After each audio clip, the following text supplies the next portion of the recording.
Hello and welcome. This is Aspen Wake Media bringing you part 3 of our super series, 8-part series on the birth of the English nation. And as always, I'm joined by the great Viking, Callum Paulson, otherwise known as Callum Waite, father of the wonderful Evelyn, the latest addition to the Viking family. Or is she a Saxon family? We don't know. Anyway, how are you today, Callum? I'm good, thanks, chap. How are you? You're looking very groomed, considering this is Viking lockdown. Very similar to 870, I would say. Anyway, so for all you listeners, we left the last tantalising episode with the Danes on the edge of victory. So the English nation obviously didn't exist at the time. The only remnants of the peoples that became English were the Saxons in Somerset, effectively, who were left in a very much rearguard action, and surely they couldn't win, or could they? Anyway, you're not going to find that out for at least half an hour because we're really bad like that. So we're going to go back now and today because we're going to go and celebrate the life of somebody who, even in 2002, was voted the 14th greatest British person of all time. So that's not bad for a man that's been dead for 1120-something years. I'm supposed to be an accountant and I can't work it out. Anyway, it's a very long time.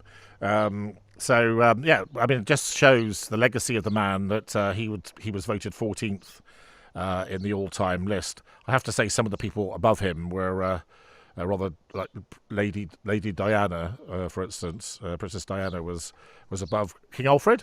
Anyway, so Alfred's name actually means elf's counsel or wise elf, depending on your point of view.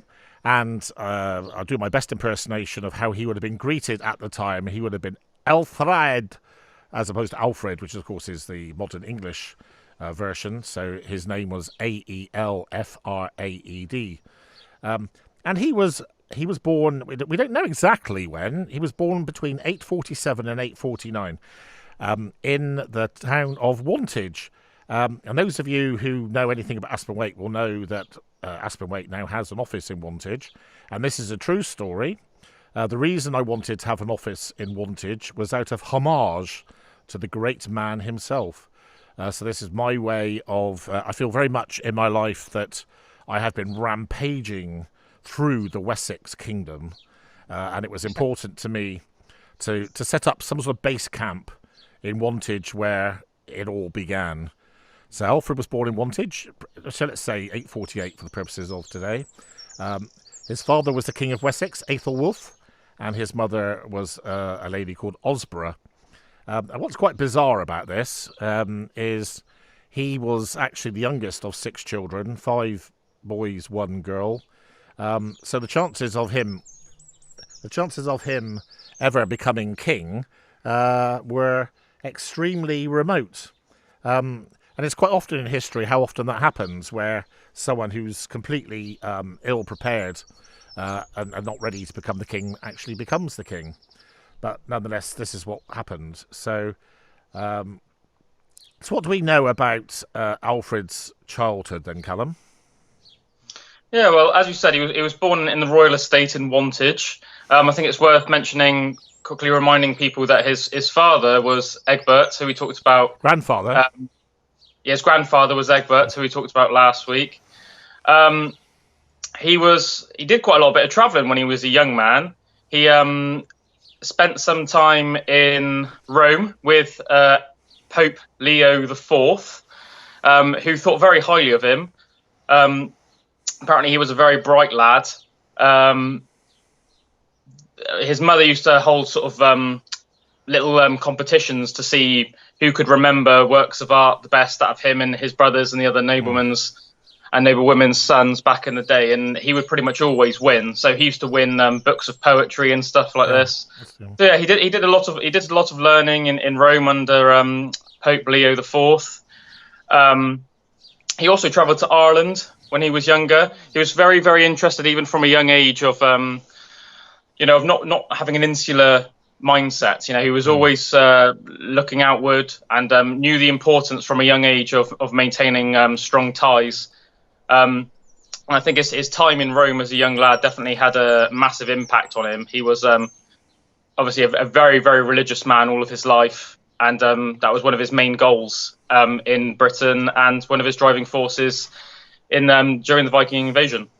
Yeah, it's quite an interesting story, which I think has to be discredited, about the Pope actually anointing him as the chosen king. And that story actually passed over into the Vikings programme, which you and I both very much like, as being a true scene. I think the prospect of the youngest of 6 children actually having gone to Rome when he was a very small child and the Pope preparing him for kingship is unlikely. But nonetheless, It's a story which has gone down in history. I was going to say legend, but it is really history. It is taught as being something that probably happened. So what's quite interesting, Callum, about your point, there's quite a famous story about his mother setting the whole family the challenge of remembering a certain story, I think it was, and he recanted it. He won this book. I think it's true to say that he was unable to read and write for quite a long time. He was quite a slow starter, so it took him quite a long time before he sort of got it. And then once he got it, he was away. Yes. Yeah, so I think what he was known for, what was noticeable, he apparently had a great memory. So this is what really helped him. So he was actually quite slow in terms of, as you said, learning, his writing and stuff, but apparently had a great memory. And that's one of the reasons why he won that book of Saxon poems, because once he could read, he could, read anything and remember it almost word for word. And even before he could read and write, he would remember what people told him. So although on paper he might not have been the most learned, in terms of the knowledge he was acquiring, he was actually, assembling a lot of information in a very short amount of time. Yeah, absolutely. And of course, it's interesting because there are 5 statues of Alfred in the world today, 3 in England, in Winchester, Pewsey and Wantage itself, and 2 in the United States, one notably at the King Alfred University, which I think might be in New York, actually. I don't know. I know that there's one in Ohio, I think. Yeah, anyway, it doesn't really matter where it is, does it? Who cares for today? Who cares? Yeah. So I think what's interesting is if you look at the statue in Winchester in particular, which is a magnificent representation of a warrior king, I would say. The reality is he probably didn't look anything like that. He was actually fairly slight by standards of a warrior, and also not a very healthy individual. And I think people believe that he suffered from Crohn's disease. Is that? And what do you know about that, Callum? Yeah, 100%. So he was, he suffered from health problems all of his life. He would have been the most sickly out of all of his brothers. So while he was a standout in a lot of ways, in terms of what you would think of as your traditional, big warrior Saxon king, he was the one that least fit that mold. As you said, modern historians pretty much all agree that he suffered from Crohn's. That's one of the reasons why he travelled to Ireland that I mentioned earlier, because he went there for healing. Basically, he thought that it would go there. Obviously, there's a lot of sacred sites in Ireland and stuff like that. He thought that he would go there and possibly heal himself of his problems, which obviously never happened, and much later on in life was the cause of his early death. Yeah, it's quite interesting. I think one of the things we tend to do in today's society is judge people of bygone years by our standards. And I think when you actually look at, actually what happened over Alfred's formative years, you have a situation where his father goes to Rome with him, Aethelwulf, having been quite nice to his eldest son, and comes back to have been displaced by his own son. And then you have, as we say at that time, England's, of course, still in sort of 5 kingdoms or whatever. And the kingdom the kingdom of Wessex in itself ends up, when Alfred's quite a young man, sort of divided into 2 between 2 of his brothers. and then it's only three of the brothers die at quite young age. They get to a point where I think it's Ethelbert is the king before Alfred, and they basically strike a bargain, which was quite interesting. Which was whoever survived would inherit all of the others' wealth, pretty much. It's quite interesting because Alfred's brother actually had two children, both boys, who could reasonably have expected to become the king upon the demise of their father. And of course, notably in, I'm not sure if it's the Vikings or Kingdom, where Aethelwulf is portrayed as a rather treacherous, hard done by drunkard, isn't he? in the Last Kingdom, yeah. Yeah, and in fact, in real life, he does actually in real life he does actually end up fighting against his own people later on in his life. But I think the fact is that I think these were very difficult times.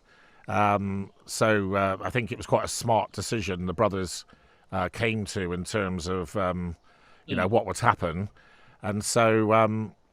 We have a situation. So, what do we know about Alfred's war prowess before he was the king? Do you know anything about that?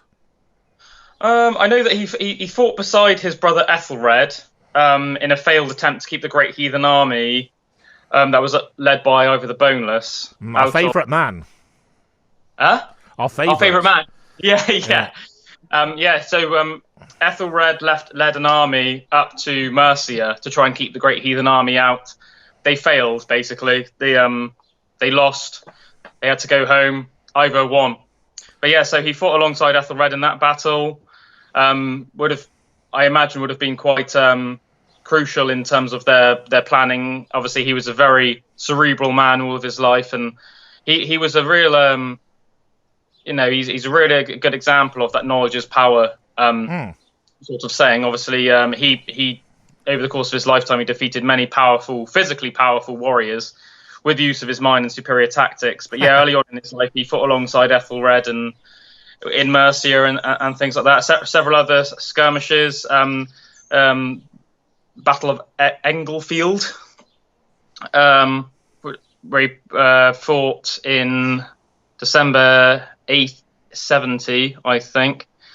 They also had a severe defeat at the siege of the Battle of Reading, and where they lost to Ivor's brother Halfdan Ragnarsson. Hitsverk. Yeah, so basically, he did have several battles and skirmishes before he was king. They lost pretty much all of them.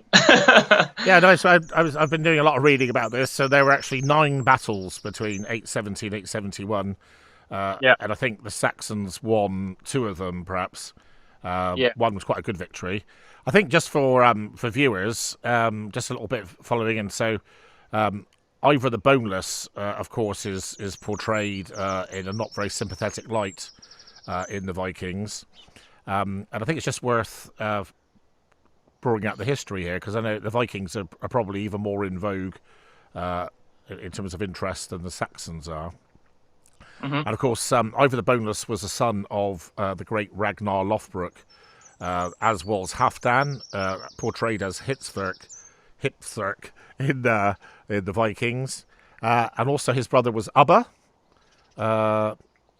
and Bjorn Ironside were the half brother of them, I believe.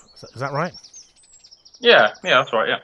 Yeah. So Ivor the Boneless was effectively, in the early part of Alfred's warring life, the battle leader of the Vikings.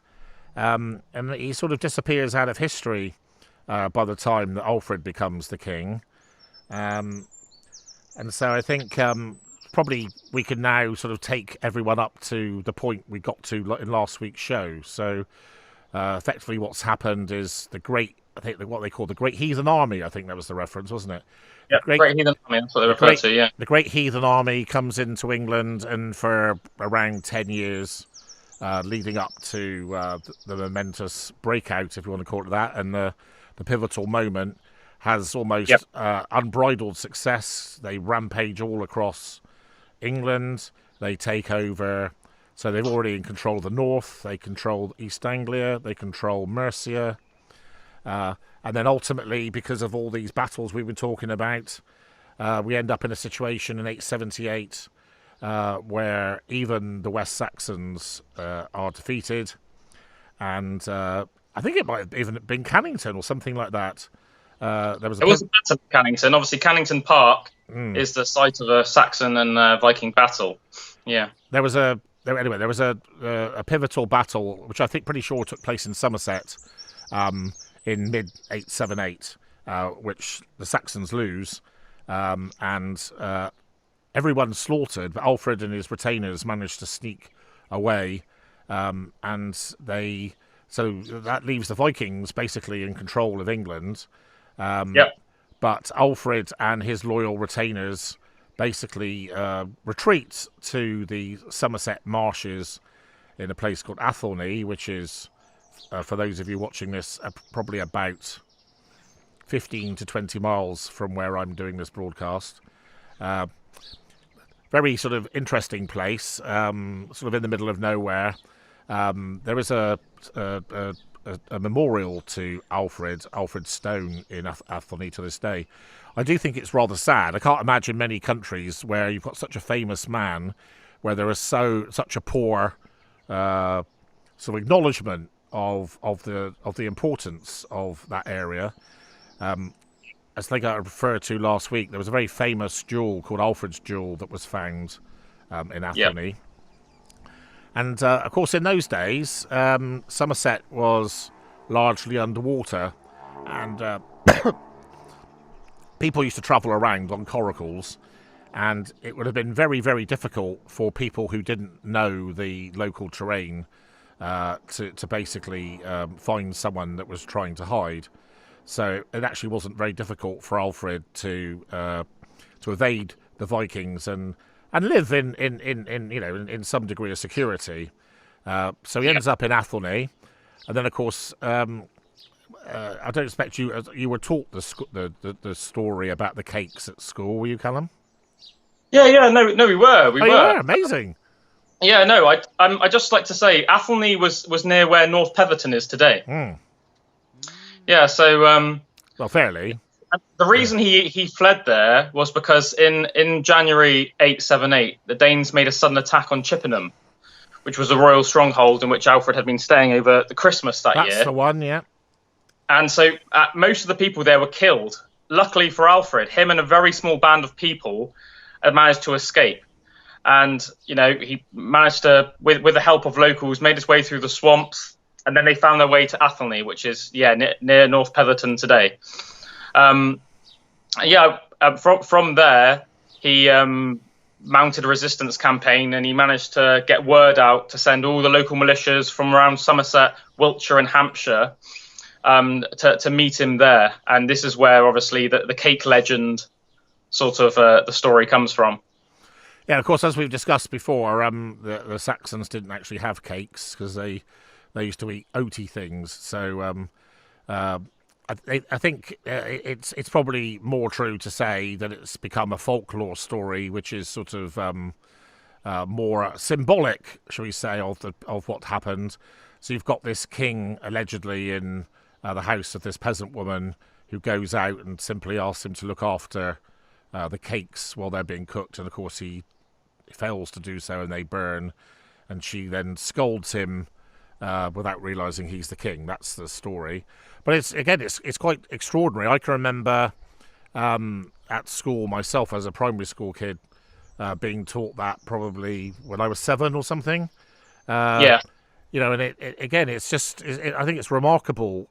Again, when we consider that this is again a period referred to as the Dark Ages, that you've got you've got stories which are so hugely part of Englishness today. To a point where this guy from the 9th century manages to be voted in the top 20 English people of all time many, many years after his death, which is an extraordinary thing. So, as Callum says, the system the Anglo-Saxons had was what they called feuds. So the militia were basically, it was compulsory for all subjects, I suppose that's a good word to call it. All subjects had to join the local militia, and of course, when Alfred put out the word and said, "Hey guys, I'm busting out of Athelney, and we're going to march out and put the word out to the people," he obviously, of course, we have no way of knowing because it's such a long time ago. He had no idea of how successful the call to arms was going to be. One imagines. And of course, it must have been a heartwarming sight for him. So when he actually turns up at the rendezvous point, and he finds pretty much. Egbert Stone. Say again? Egbert Stone. And That's where he met. He met at a place called Egbert Stone, which was obviously named after his grandfather. Do we know where that is? East of Selwood, if you know where that is. No, not really. I'm guessing it must be on the Somerset-Wiltshire border, because of where the battle ends up being. So it must have been a very emotional moment for him, because effectively we're told nearly the whole population of Somerset is mobilised, and pretty much all of Wiltshire, and I think what does the writings of Gildas basically say? All of the peoples of Hampshire to the west of a river, I think it is. So if you said probably all the people in Hampshire, sort of from Southampton, which is called Hampton in those days, just out of interest. Southampton in Viking times was called Hampton. So you would have had probably people from Southampton, Wilton, which was a very, very big settlement in those days. So basically, just to set the scene, you had the great Viking army, which at this point is now under the command of a guy that starts out as a great sea warlord called Guthrum. Either the bonus has disappeared, we don't quite know where. History doesn't tell us what happened to him. So we end up with effectively Somerset, Wiltshire, and half of Hampshire up against the whole of the Viking army, just to set the scene. And one of the things I like to tease some of my friends about, I used to go to Portsmouth quite a lot and get quite a lot of stick because I was born in Bridgewater. And one of the things I used to say in defence was, if it wasn't for us Somerset people, you people wouldn't exist. That's right. In fact, they would all be talking Danish. You know, that's a fact. So we have this pivotal battle, which is the Battle of Edington, where, as I say, the remaining free English, although they're still not called that, the free West Saxons, would be probably better to say, take on the great Viking army. And I don't really know how to make any sense of this, given as you say, the consecutive sequence of great losses, how they managed to turn it around. But now, turn it around they do. And at the Battle of Edington... Oh, we know why, don't we? Do we? You weren't there. Because of Uhtred of Bebumber. I don't think Uhtred was actually there, old chap, but there we are. No, that's right. For anybody that watched The Last Kingdom, then obviously I'm referring to him, but obviously, as nice it is to think that Uhtred was going around beheading all the Vikings, he was fictitious. So anyway, the Battle of Edington, which is in Wiltshire, was a tremendous victory, a cataclysmic, a defining... That's a better word. A defining... More than defining. The next level up. Thank you, Callum. You can see this is unscripted. So we have a defining moment in English history. Total victory over the Vikings.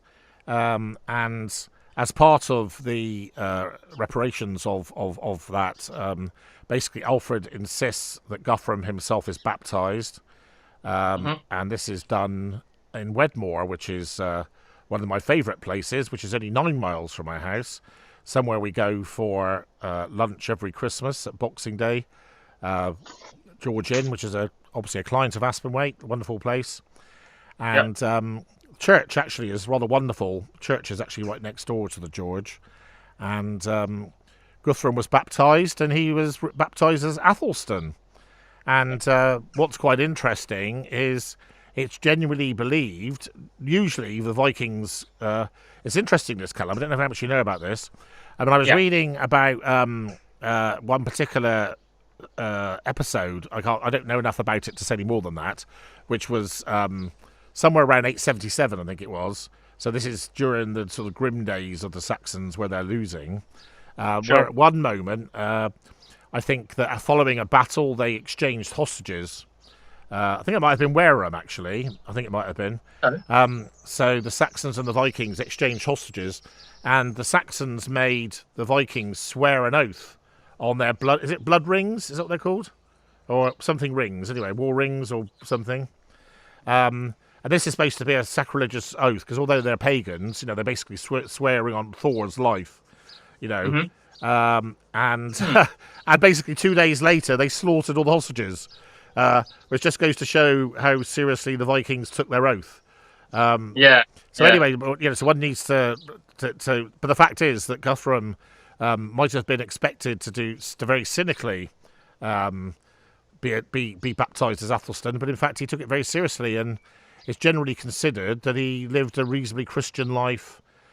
He retreated to lands in East Anglia, which were given to him as a very sensible settlement. And of course, the Danelaw was born as a result of that battle, wasn't it, Callum? Yeah, it was. Yeah, so as you said, after his baptism, when Guthrum became Athelstan, he became King of East Anglia. This was obviously a good strategic move for Alfred as well, because basically Guthrum could look after the East Coast for him against any other invading forces. But Alla, who was a monk, who was also the same monk that baptized Guthrum, Alla wrote that Athelstan / Guthrum was never a problem to the people of Wessex again. Yeah, so as you said, he obviously took his oath seriously and settled down and was a good boy. Interesting. So, so we basically end up in a situation as a result of the Battle of Edington and the treaty that came out of it, which was the Treaty of Wedmore, I think, actually. And one of the things that gives me immense pleasure. I'm very Callum and I are both very proud to come from Somerset. I think we both consider ourselves to be Somerset Vikings, actually. We would be. I think if we were to go back in time, I think Alfred himself and probably Ragnar Lothbrok actually would be very proud of us, because we probably represent the best of a fusion between a Saxon and a Viking, don't you think? I'd like always working towards it, chap. Always working towards it. Well, no, I think if you look at, you look like the definitive Viking, don't you? And I look increasingly like some aged. I don't know whether I look like I'm a Saxon warlord or a Viking warlord. What do you think, Drew? Mix of both. Mix of both. Oh, I'm not sure. Yeah, I do get teased for going on holiday and looking like a German, but we can't. We can't go there because, of course, Vorsprung Dirk technique wasn't invented in the Dark Ages. So. But anyway, so we have a situation where effectively there was peace for quite some time, maybe 20 years after Edington, and effectively it was very civilized. And effectively, what happened was Alfred said, "Right, you Viking chaps, you go and push yourselves over there, and you can be in charge of effectively the Midlands, East Anglia, and the North, and everything else will be ours." And so the Viking bit was referred to as the Danelaw, and I suppose effectively their capital in England was York, wasn't it? Yeah. And of course, tell us a little bit when you were a little boy. I don't know. Remind me how old you were. Of course, we went to York, and you had a wonderful time in the Viking Museum. I remember. And we sat on this little train, which frightened your brother to death, if I remember rightly, for some reason. But I can't think. Do you remember that? Yeah, it's probably a bit too heathen for Sam. But York was called Jorvik by the Vikings. Mm-hmm. I think to this day, in my opinion, it's one of the best, most interesting cities in Britain. It is quite interesting how, even to this day, people are very different, I think. northern people have quite different physical appearance and quite different mannerisms, I would suggest, to people in the south. So that's quite interesting. So we have a situation where, as I said, there's relative peace, and effectively England is divided into two. And in the early part of Alfred's reign, he's still by no means the Anglo-Saxons themselves have no English identity, or there's no feeling of Englishness whatsoever. They are still quite tribal. I think there was a coin cut somewhere around 880 that refers to him as Rex Anglorum or something like that. Okay. Which is, I think it means King of the Angles or something like that. Alfred was never in his lifetime referred to as King of the English, so I do find it quite interesting that in a number of documentaries that are shown these days, they quite often say that he was, so they would refer to him and say he was the first King of the English. And in my opinion, that's historically inaccurate, and I think there's no doubt in my opinion that the first King of the English was in fact Alfred's grandson, Athelstan, who you and I are also going to do a whole dedicated feature on Athelstan, because he was, you could argue, an even greater king than Alfred. But let's leave. I think what's important to mention. Sorry if I cut you off there, Pops. I think what's important to mention is that there was sort of like a domino effect that was started by Egbert. So Egbert had a vision. He was a very outward-thinking man. He was a very intelligent man. Now, this was obviously something that ran in the family. Ethelwulf, Egbert's son, didn't really seem to have many of these characteristics, but it definitely skipped a generation and went into Alfred. And Alfred was sort of like Egbert, but the next level. So he was even more intelligent, even more strategic, even more outward-thinking, thinking even more of England as a whole rather than just sort of petty squabbles between kingdoms, etc. Really looked at the bigger picture. And then Alfred obviously passed this on to his son, Edward the Elder, who increased it even more. And then Edward the Elder's son, King Athelstan, made it complete. Complete, that's a good word, isn't it?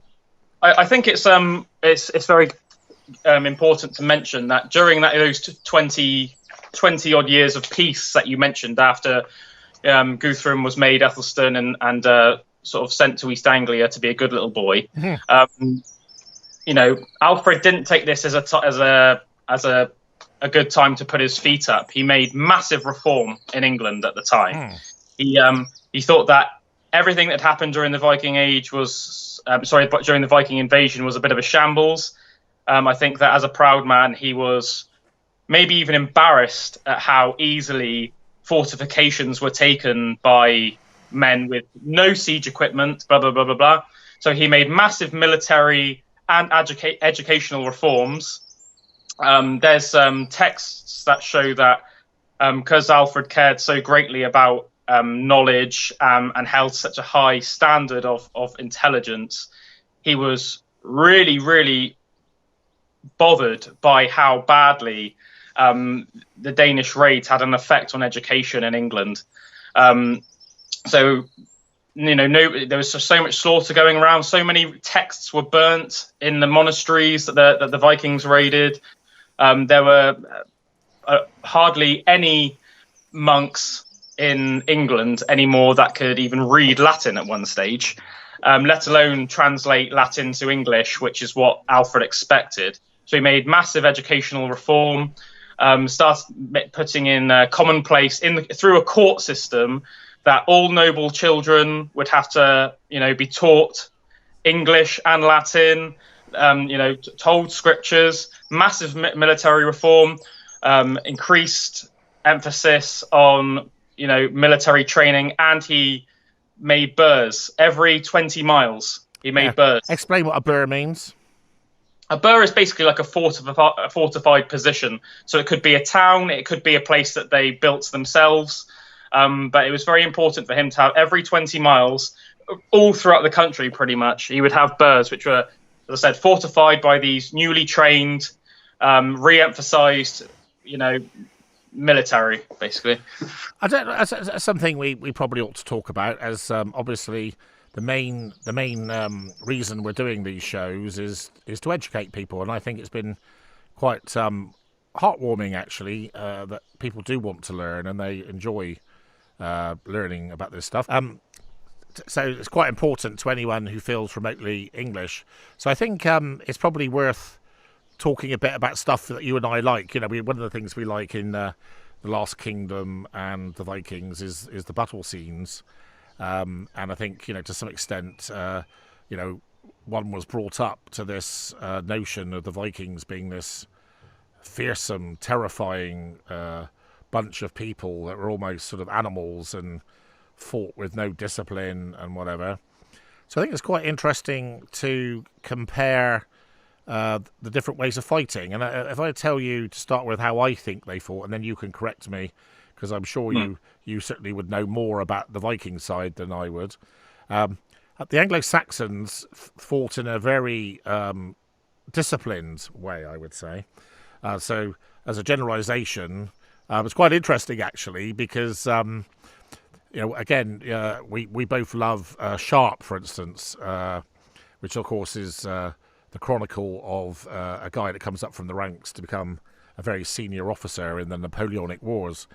And if you think about one of the reasons why we were so effective as a fighting unit throughout history, but notably under Wellington's command, is how often do you hear "form square, form square"?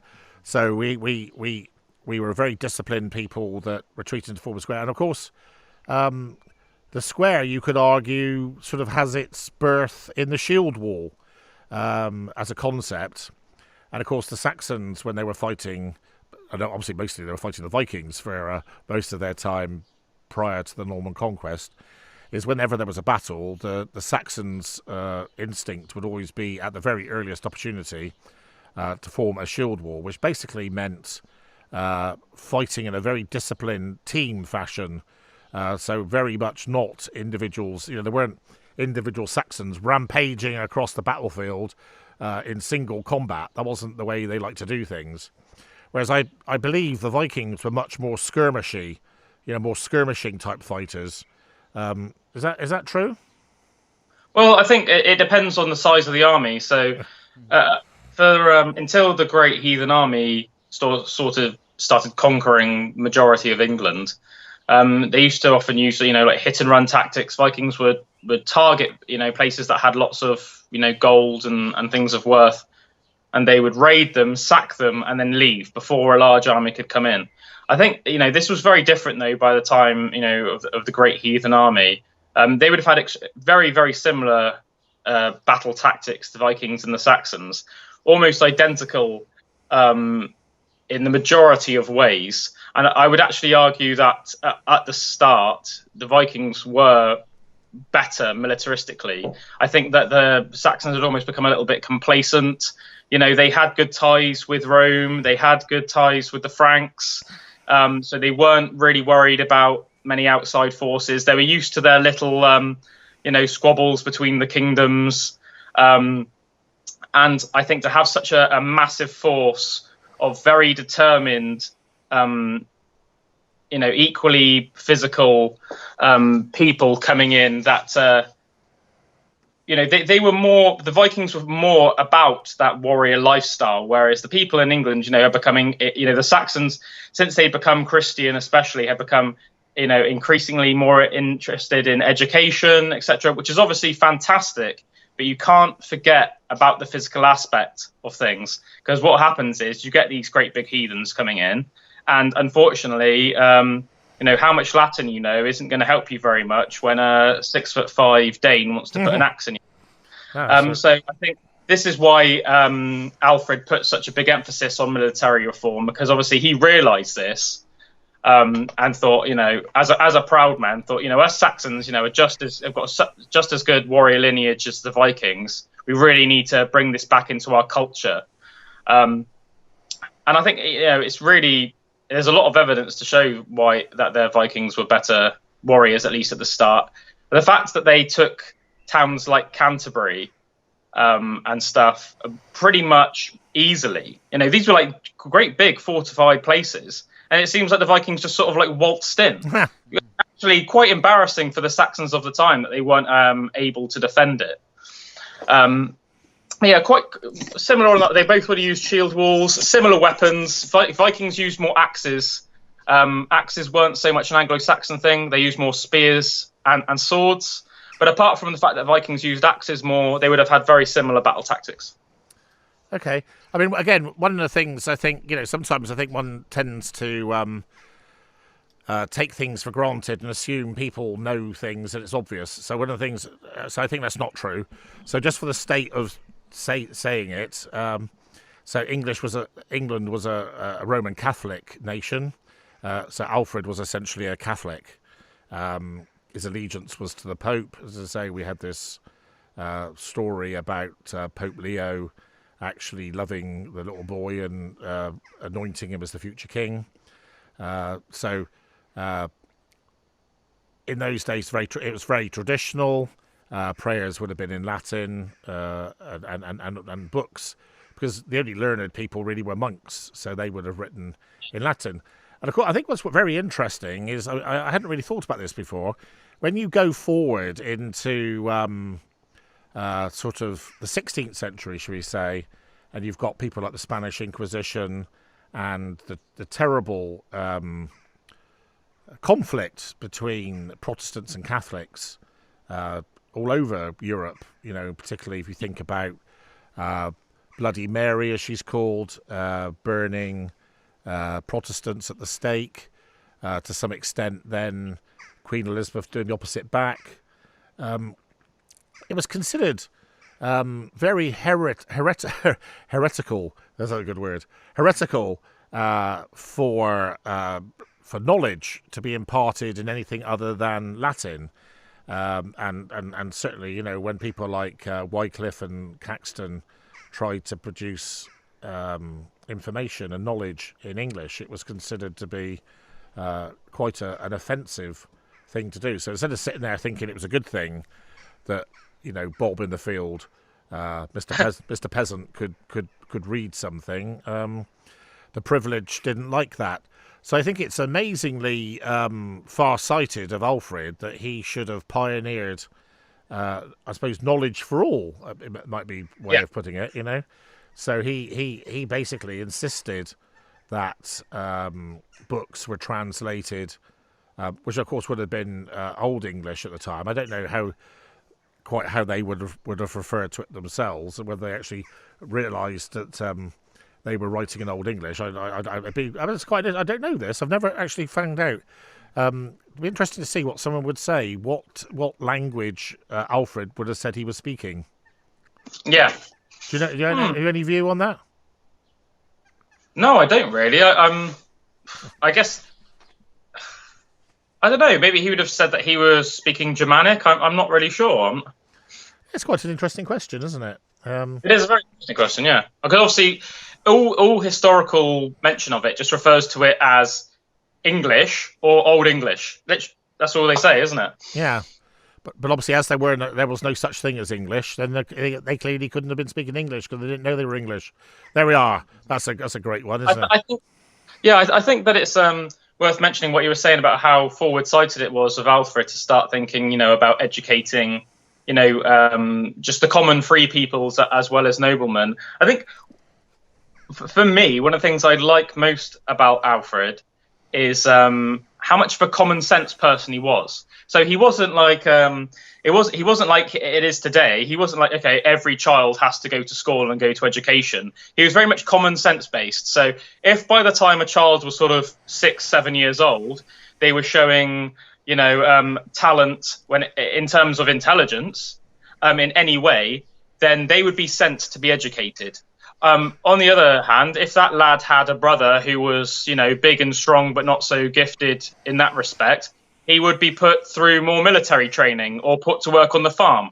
And I think that's there's a lot to be said for that. I mean, play to our strengths. Yeah. Don't force a big lad that should be a farmer or a warrior to try and become a scholar, and don't try and force a scholar to become a warrior.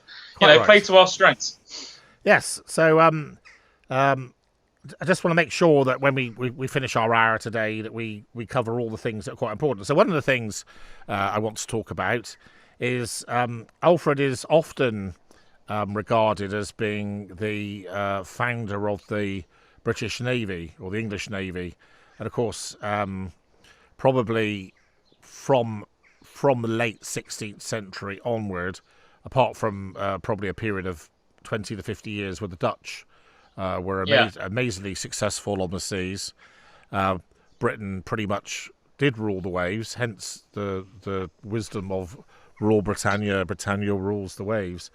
That's right. So Alfred is often credited with being the man that basically started that process, which is actually historically inaccurate because the previous kings before him, probably your favourite Egbert, if it would be one, had already seen the sense in having some degree of fleet. And I think it's worth pointing out for listeners and viewers who probably would be quite. I think if you ask most people to describe or draw the sort of vessel that a Viking would travel in, I think people would have a pretty good idea of that. You know, the Viking longship, sort of very long and narrow, probably move quite low in the water, quite fast, slightly terrifying because they made the front look as terrifying as they could.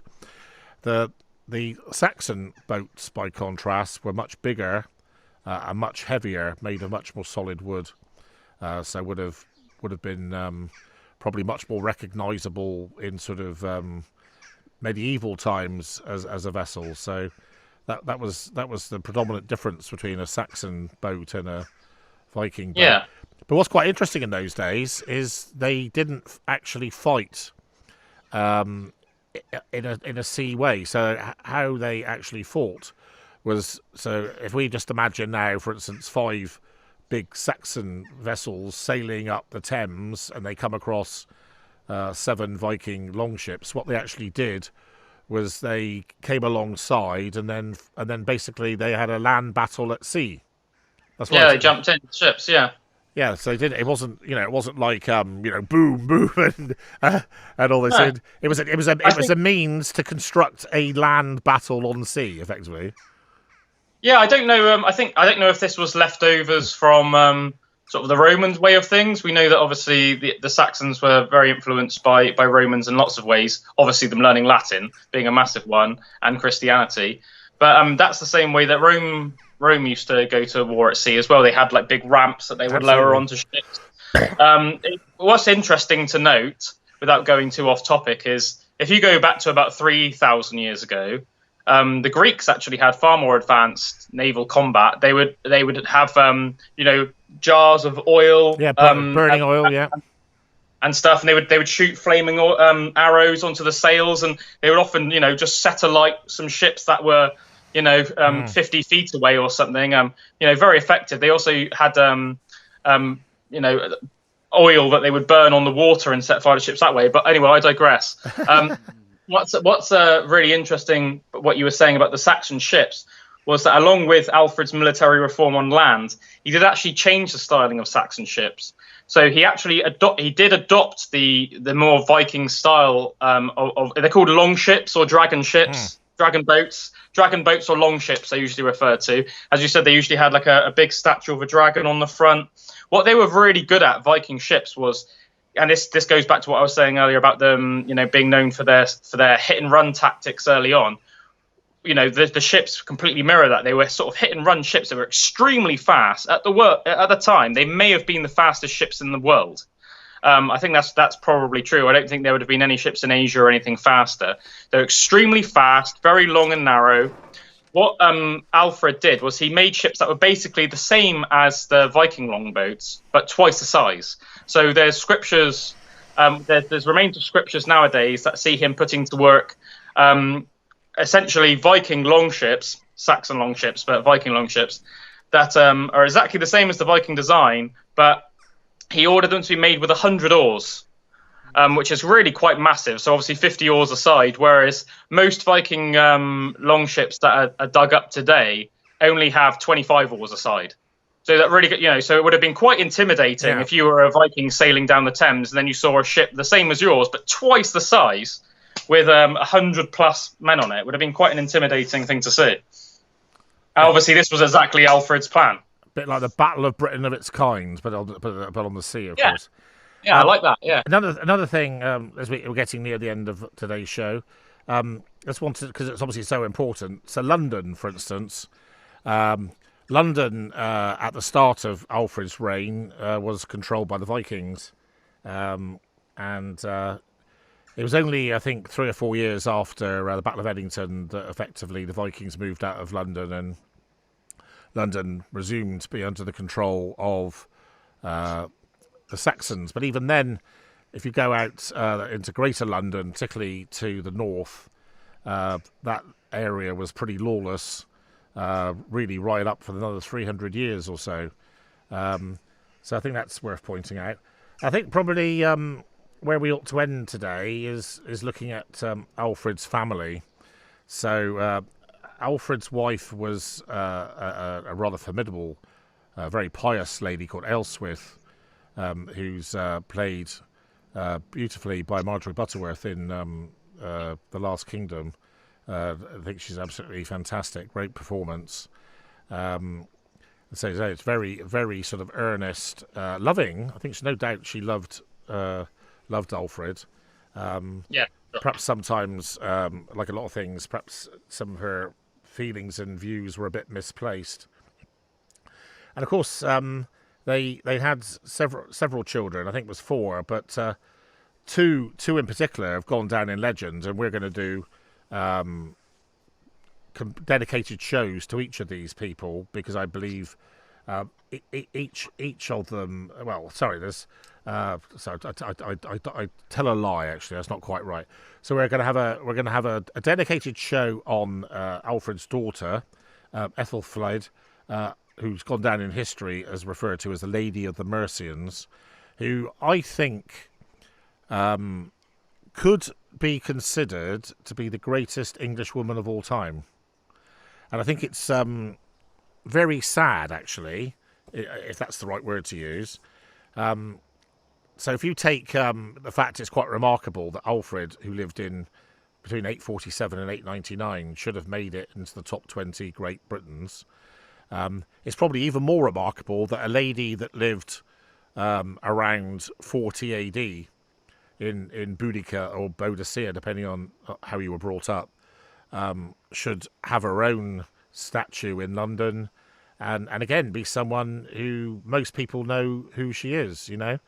And when you consider, really, you know, what did Boudica actually do? She defied the Romans. Her children got raped and defiled. Her husband was killed, and she then managed to lose a battle despite having overwhelming supremacy of odds and strategic position. But nonetheless, has gone down in history as this sort of magnificent warrior queen that stood there against the invading Romans. And then you've got Ethelflaed, on the other hand, who was brilliant, intelligent, and brave and successful, and nobody knows who she is. Just now, I think one of the things that's been I've talked about this last week. One of the things that's been very heartwarming, wonderful in my lifetime has been, I think Englishness is on the rise. So I think when I was brought up, probably even to the point of getting to about certainly the 80s, I think I was brought up to be told I was British. I was a British person. I wasn't an English person, and I think it's taken probably. I don't mean this to be offensive, because obviously Callum and I are incredibly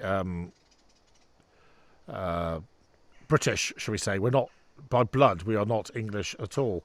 No, pro Britain. Yeah. I think it took the extreme tribalism and nationalism of the other countries in Britain, particularly the Scottish and the Welsh, who I think I don't think this is an overreaction to say this.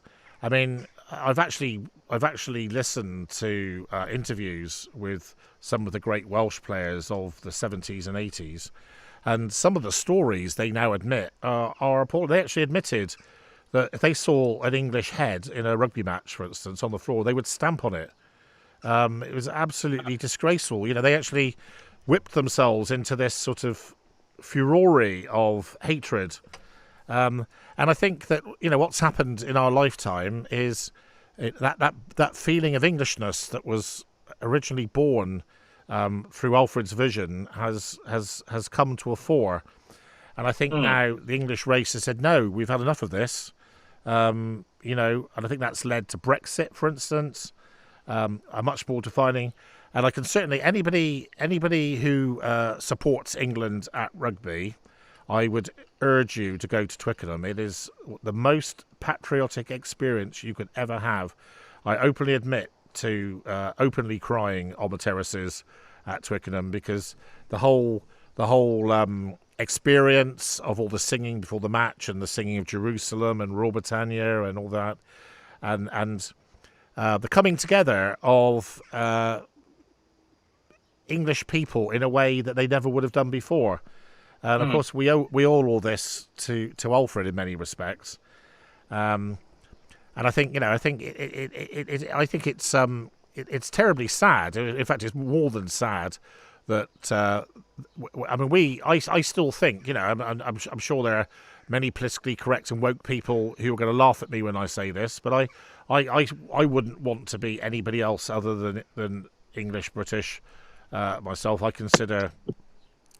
I still think that pound for pound and per capita, we are the greatest country in the world, and I'm proud to say that. And I don't care whether people think that makes me an imperialist or something. It's not meant at all. I just think we are a great nation of people who have punched above our weight all through history. And I think, yeah, I completely agree. I think what makes Britain such an interesting place is the influx of so many influences, and I've touched on this several times in the past. I just think that the combination of the ancient Britain culture, mixed with the Roman influence, mixed with the Anglo-Saxon influence, mixed with the Viking influence, all the ties, as I said, with Rome, going forward, just that constant emphasis on always trying to be the best you can be, and as I said, it's quite funny because I think some countries, maybe sometimes in a slightly negative light, might try and sort of. Do you mean Belgium?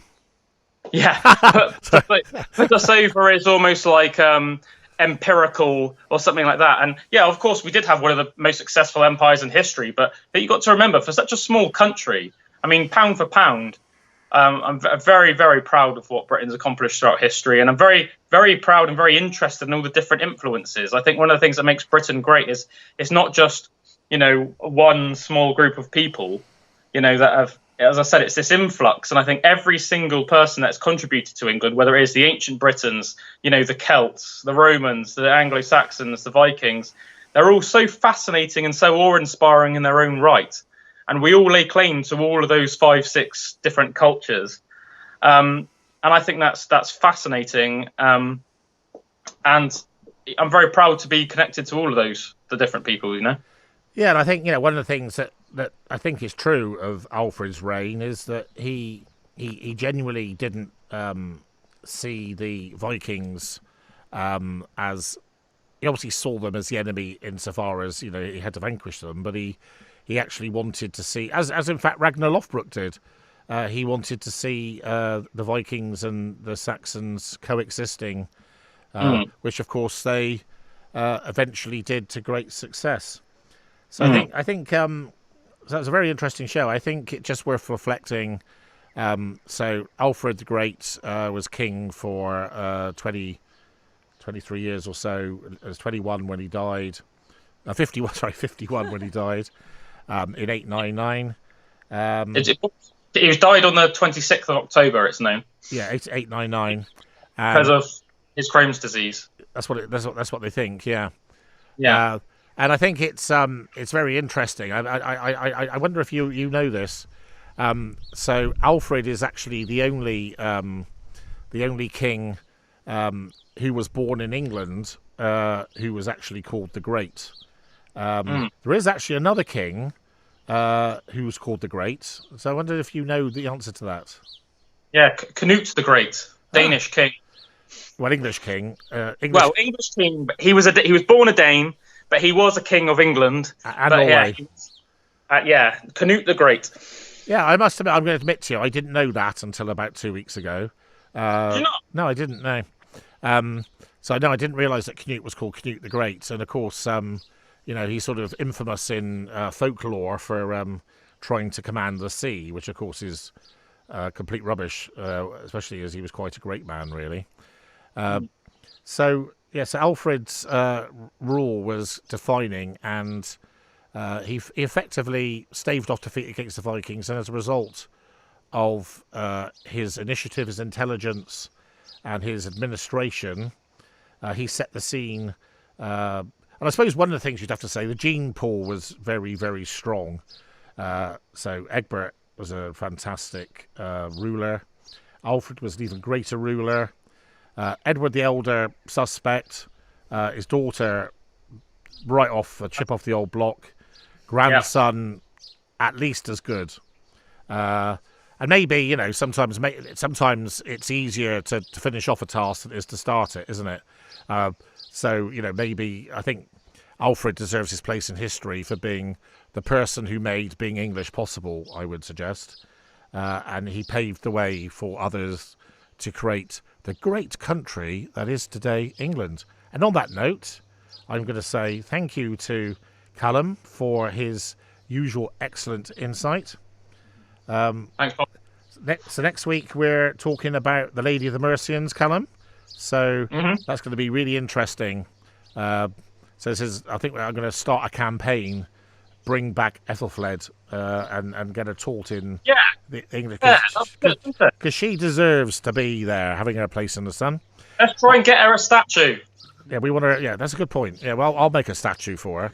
And anyway, I hope that those of you that have watched or listened to us today have really enjoyed the show, and that we found it interesting, educational, and enlightening. And we welcome you back in a week's time for part 4 of Birth the English Nation, which is a dedicated feature on King Alfred the Great's daughter, Ethelfled, Lady of the Mercians. Until that time, we play out with our stirring Saxon music. Thanks a lot. Bye.